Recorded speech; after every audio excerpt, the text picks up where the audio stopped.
Welcome to Magnetic Minds Academy. My name is Doug Boyd, and I'm here with my co-host, James Carlisle. We have a special episode tonight. We have an honorary guest, Jim Coffin from ARMRIT. He is CEO and president, and we are going old school tonight.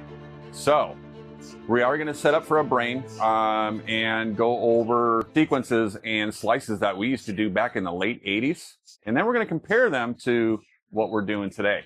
So enjoy, sit down, get your jujubes and your dots. We're going complete old school today. We're going to get set up. I went ahead and screened. Thank you, Leah, for being our volunteer for tonight.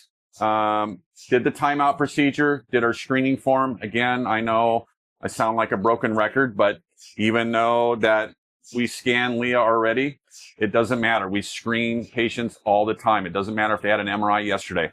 So we have her earplugs, we have her headphones, we have call bell here. So we have constant communication with our patients, which is very, very important, and making her comfortable. So this is going to be great. We're happy to have Jim here today. This is a fun, if we had a campfire, we'd be sitting around it telling old stories. But we get to sit in zone 3 in front of the console, and we'll be able to share those stories with you today. Yeah, I'm excited about it. I can't wait to pick Jim's brain. Oh, it's going to be 1986. I know. How old were you in 1986? Wow. I was 15 years old. Is that right? Yeah. Wow. Yeah, I didn't even know what an MRI was. No, MRI? So, yeah. So, anyway, hang tight. Again, get your old school candies out. We're going to have fun tonight. So, we'll see you in just a moment.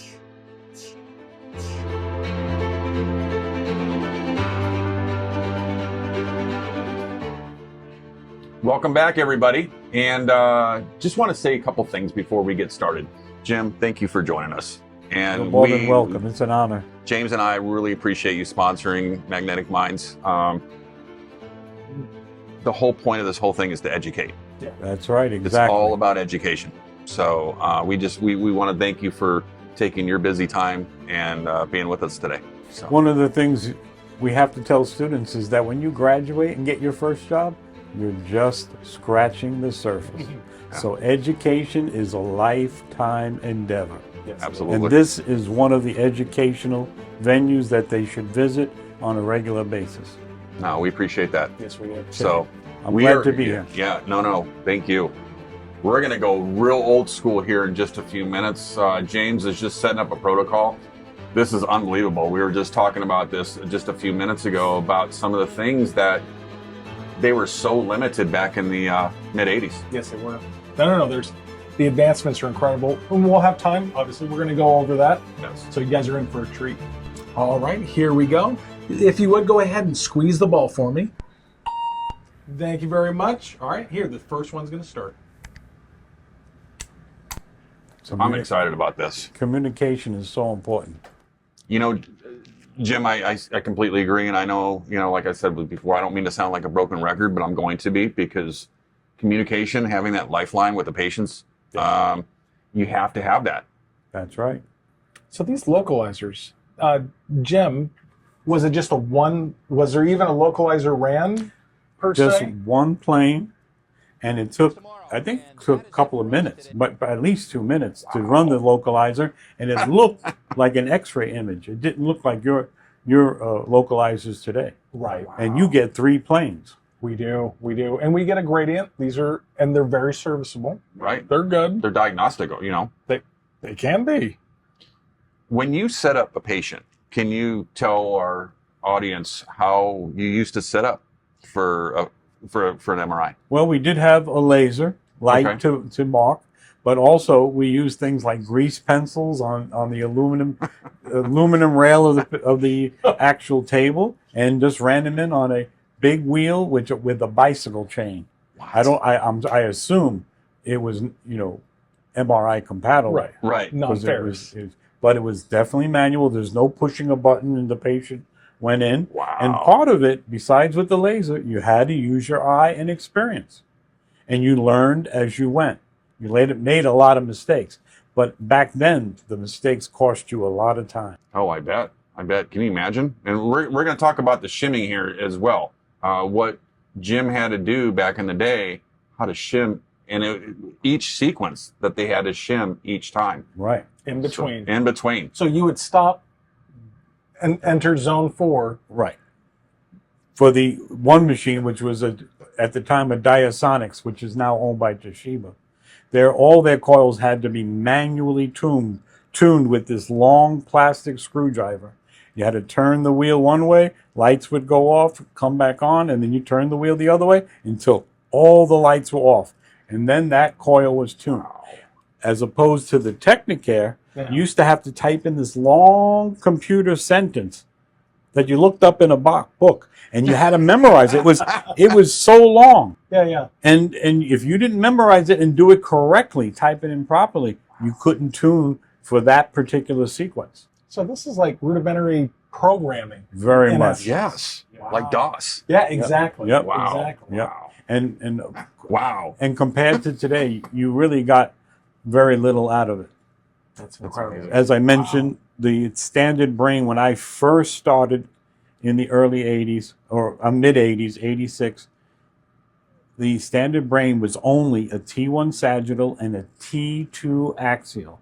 We didn't have anything else to offer until a couple of years later. Then they added in the multi-echo, which gave us a proton density and a T2 axial. Okay. Nice. And then a couple of years later, we added the T1 coronals. And we didn't do that on every patient. We maybe did it on a pituitary or an IAC or something like that. Wow. So I could go on and on. So you guys got it made, except for the fact now all of you have to deal with, including the people who are watching this, have to deal with as much as 70 parameters in MRI. I don't think there's any other modality that comes close. And that's in our white paper, in our candidate handbook. Wow. It compares the modalities. 70 parameters. 70 parameters. That can be is the manipulated. potential, right? Including 4D is out there somewhere. Yeah, for the cardiac. Yep. Yeah, that's right. Right. That's right. That's awesome. Hi. I'm excited. We got to set up this sagittal T1 spin echo like in the old days. Oh, yeah. Yep. So Jim, what was your slice thickness? Just Well, curious. A thin slice was 5 millimeters, Okay. Okay. and our gap was 2.5. Then finally, they brought the gap down to 1. Okay. But they always warned us about crosstalk, because when you have images that close to each other, back then there was room for crosstalk. You know, the coils and the gradients, the slopes couldn't raise to the challenge. Wow, amazing. That makes sense.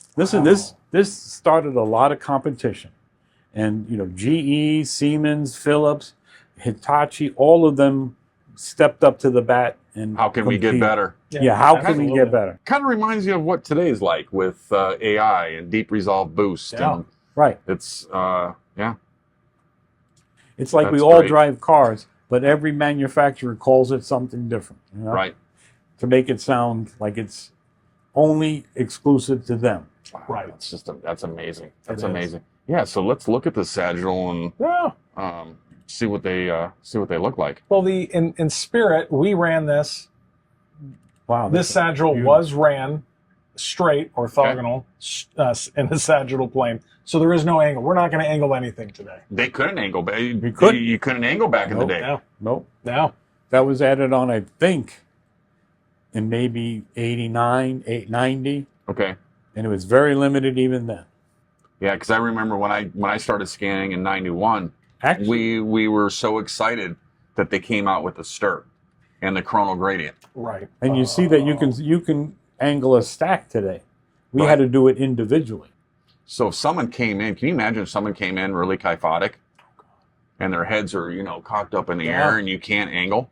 So you're just getting little pieces. You're not getting that whole entire area on one picture. Yep. I bet that drove the radiologist nuts. Positioning was very important back then. You had to do as much as you could to help the doctor. I was going to say, yeah, positioning was the key. Yeah.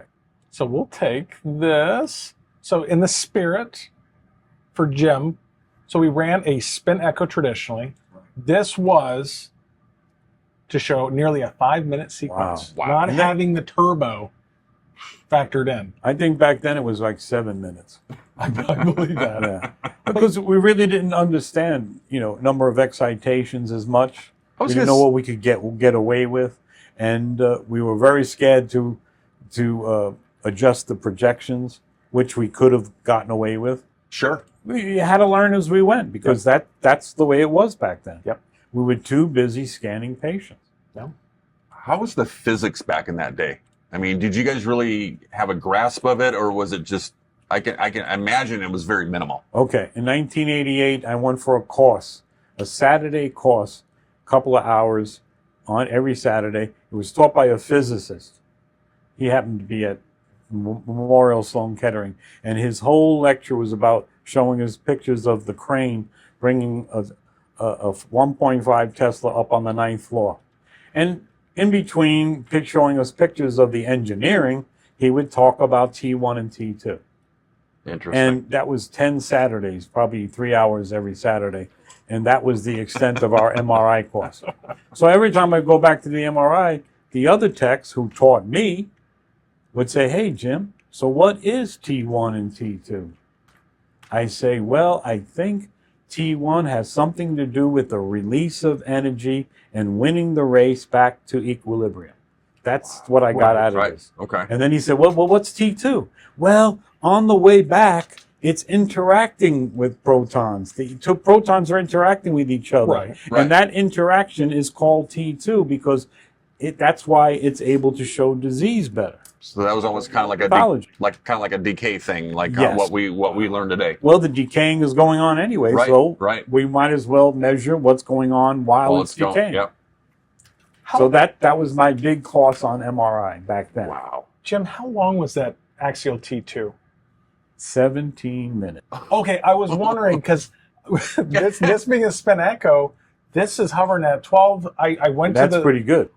I was about to say, and we're at 5.5 or 5. Yep. Skip 1, which is where roughly you'd be then. Yeah, you were very tempted on threatening the patient. Oh my 17 gosh. minutes of knocking starting now.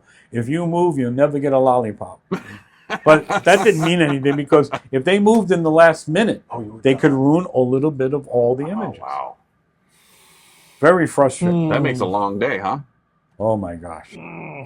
What I'm curious, what was now just from reading and from my experience, I know our phase resolution wasn't any higher than 128. Oh, really? Yes. Well, let me stop this. Yeah, I remember the Let me stop this. projections were 256 by whatever. By 128. Yeah. Well, I think that was one of the numbers, but I think it was like 256 by 192. I don't know why I remember that. Okay.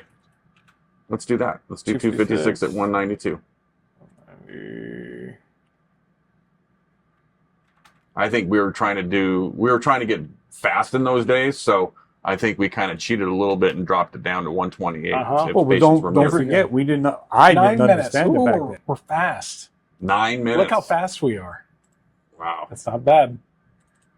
It was funny. Just by habit, I went to the sequence part 2 looking for my echo train. Your echo train. No, it's not there. It's not there. Now this is going to be just T2, period. Yes. Correct.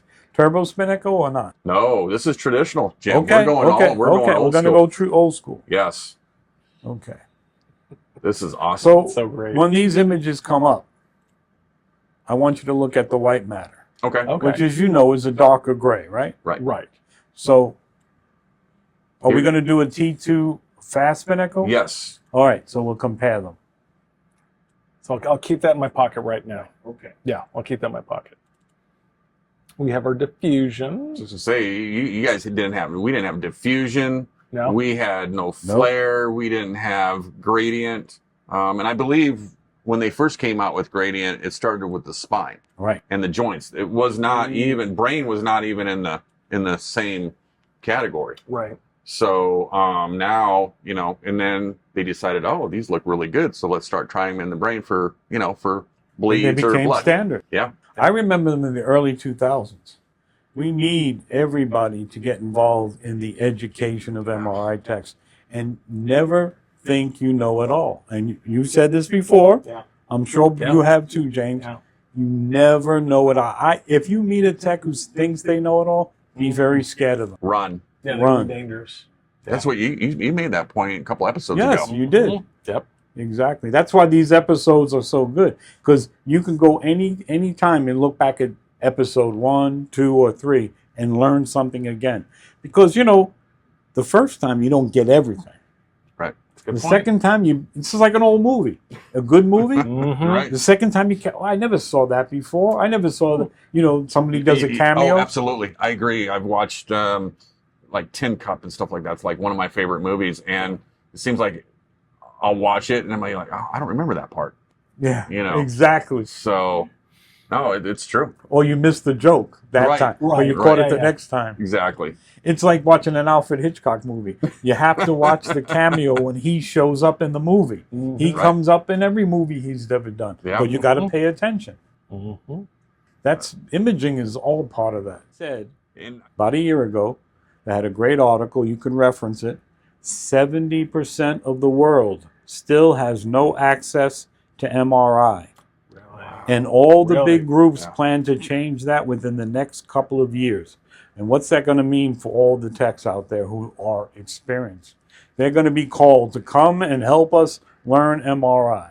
That's a really good point. Yes, it is true, though. Oh my God. More students, more scanners, more places Than ever. And I want to add to that too.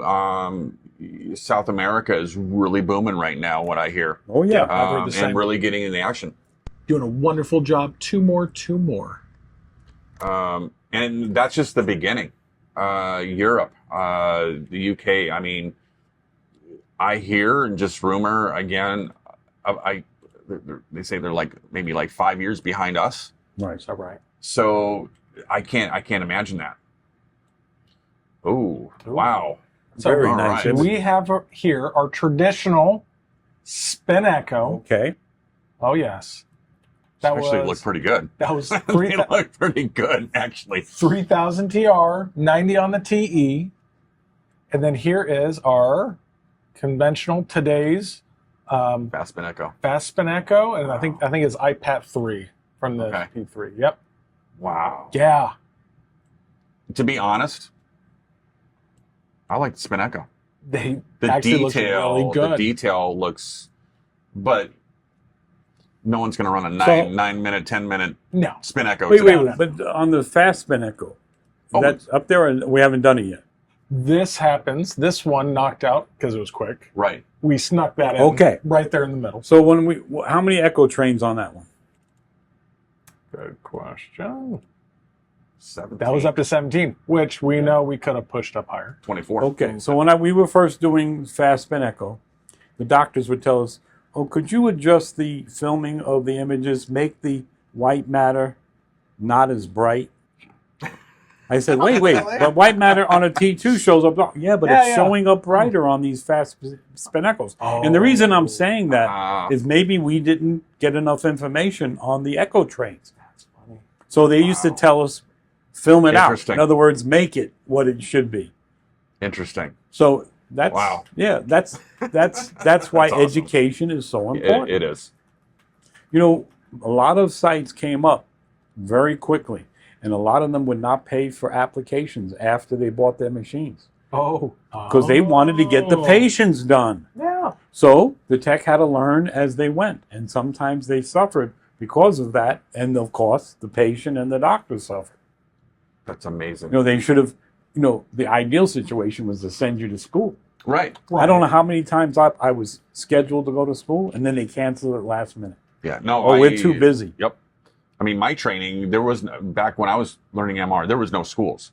And it was... Yeah, but how about even for applications like GE or Siemens? They had the... We had to go there. Right. We actually had to go... We had to go to them. They didn't come to us. Yes, but a lot of techs got cheated out of that. Right. Yeah. And then we had to go back, and of course, it wasn't the same of having, applications come to you, because, I mean, you're there for a week. You're writing as much as you can down, but there's always stuff that we would always forget. Right. All right, so coronal T2 hemo. So back when we ran these, we ran a double TE. We ran a low TE and a high TE for the radiologists because they wanted to see if it was hemorrhage or part of the stroke. Correct. So, yeah, it's amazing. Some of the stuff that we used to do back when you were scanning versus what we're doing now.